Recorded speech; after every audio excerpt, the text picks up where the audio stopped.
Okay, so I'm back to talk more about the North and the South. And this time I'll first talk about the difference in the way they pronounce and define words. So when I was in the North, I used to play tag, and I had a bag, and I raised a flag. But in the South, you play tag, you have a bag, and you raise a flag.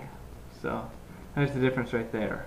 Apparently, in the North, it is a capital A, and in the South, it's a lowercase.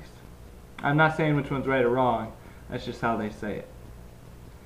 Also, in the North, I struck oil, and then I put it in some tin foil, and then I put it in a pot to boil.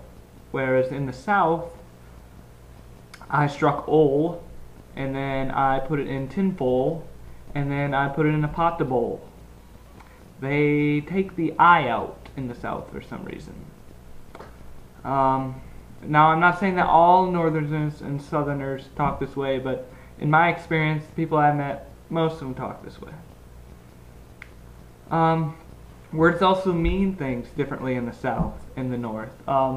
Barbecue, for example. In the North, barbecue is going outside and grilling on the grill outside. Whereas in the South, it's completely different. It's not like a verb, I'm going to barbecue. No, it's a noun. It's meat, usually pulled pork.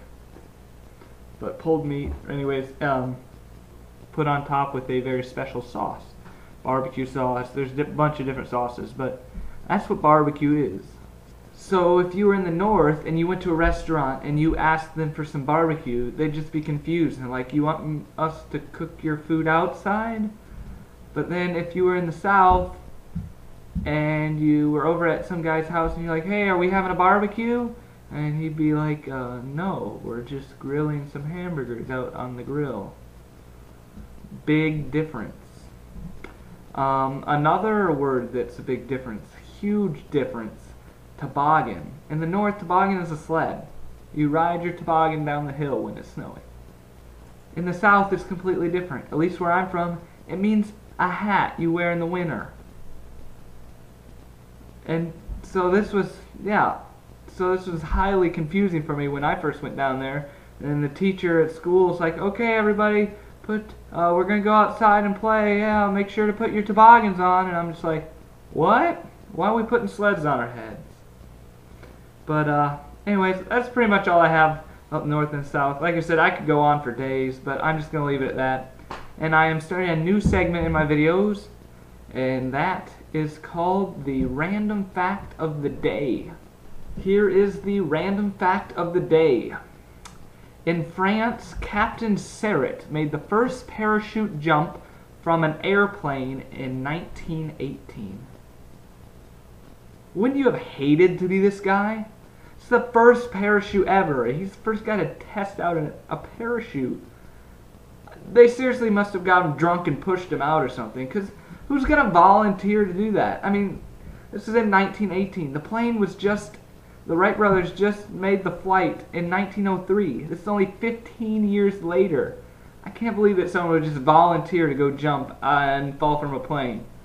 And they're like, okay, here you go. We're going to be flying in the air. You're just going to jump, and you're going to pull this string, and this nice piece of cloth is going to come down and stop you from hitting the ground.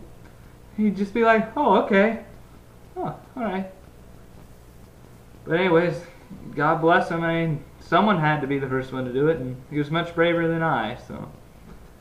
That's pretty much all I have to say for today. Please comment and subscribe and get your friends to watch it too. And as always, this is David Johnson, signing off.